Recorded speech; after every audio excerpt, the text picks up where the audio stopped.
Chapter 7 of Harper Lee's To Kill a Mockingbird continues the intrigue of the mysterious Radley house. Jem, Scout, and Dill had been surprisingly receiving small gifts hidden in the knot of a tree near the Radleys' house. With the start of school, Scout is now in second grade and walks to school herself instead of accompanying Jem. In this chapter, we learn that a few days after Jem had shown Scout the knothole in one of the oak trees by the Radley place, he found a ball of gray twine in that very hole. He left it there for a few days to see if anyone came back for it, but when no one did, he took it.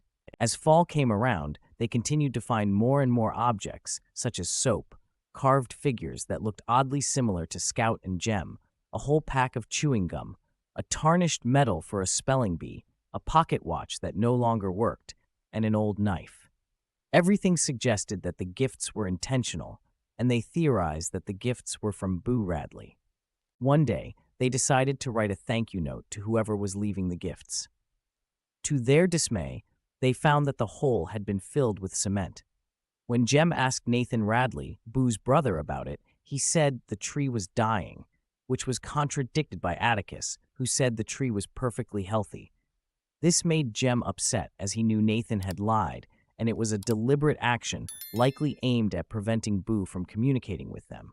The chapter ends with Jem reflecting these happenings quietly and feeling disheartened. Chapter 7 further develops the relationship between the children and Boo Radley, although Boo still remains a mysterious character.